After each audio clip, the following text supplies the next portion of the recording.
Welcome to Crypto Market Pulse. आपके साथ मैं हूं वैभव। क्रिप्टो मार्केट से आज की बड़ी खबरों के साथ चलिए देखते हैं आज की टॉप हेडलाइंस।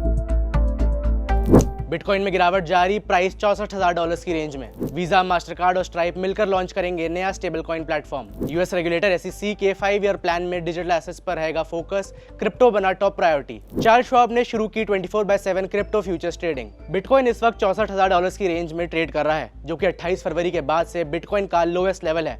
पिछले 24 घंटों में बिटकॉइन में करीब 4.5% की गिरावट भी आई है और ब्रॉडर मार्केट में करीब $1 बिलियन की लिक्विडेशंस हुई हैं। मार्केट पर प्रेशर की एक वजह यूएस ईरान टेंशन है, जिसके बाद इन्वेस्टर्स रिस्क एसेट से एक्सपोजर घटा रहे हैं।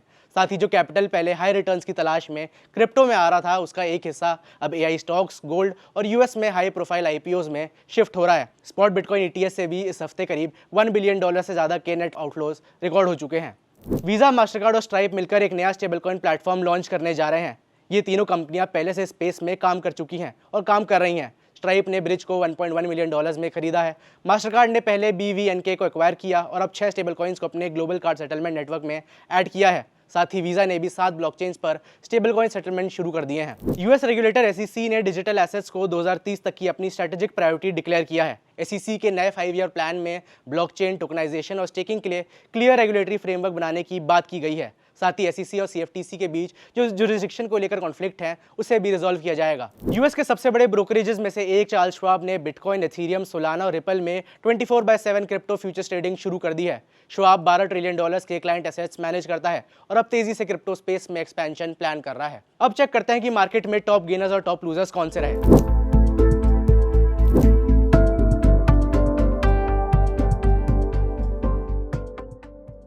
अब बारी है रेजिस्टेंस एंड सपोर्ट लेवल्स की। बिटकॉइन का रेजिस्टेंस लेवल है $66,000 से $67,000 के बीच और सपोर्ट जोन है $62,500 से $63,500 के बीच। एथेरियम का रेजिस्टेंस जोन है $1,865 से $1,890 के बीच और सपोर्ट जोन है $1,720 से $1,760 के बीच। BNB का रेजिस्टेंस जोन है $648 से $655 के बीच और सपोर्ट जोन है $602 से $610 के बीच। सोलाना का रेजिस्टेंस जोन है $74 से $75 के बीच और सपोर्ट है $68 से $69 के बीच। XRP का रेजिस्टेंस जोन है $1.23 से $1.25 के बीच और सपोर्ट जोन है $1.16 से $1.18 के बीच।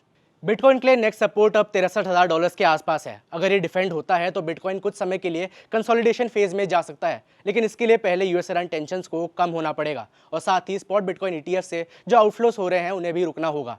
वैसे लॉन्ग टर्म इन्वेस्टर्स इस करेक्शन को एक अक्यूमुलेशन अपॉर्चुनिटी की तरह भी देख सकते हैं, जहां पर स्ट्रॉन्ग कॉइन्स में धीरे धीरे SIP मोड में इन्वेस्ट किया जा सकता है। क्रिप्टो में कैसे इन्वेस्ट करना है, ये जानने के लिए आप हमारे हेल्पलाइन नंबर पर कॉल कर सकते हैं।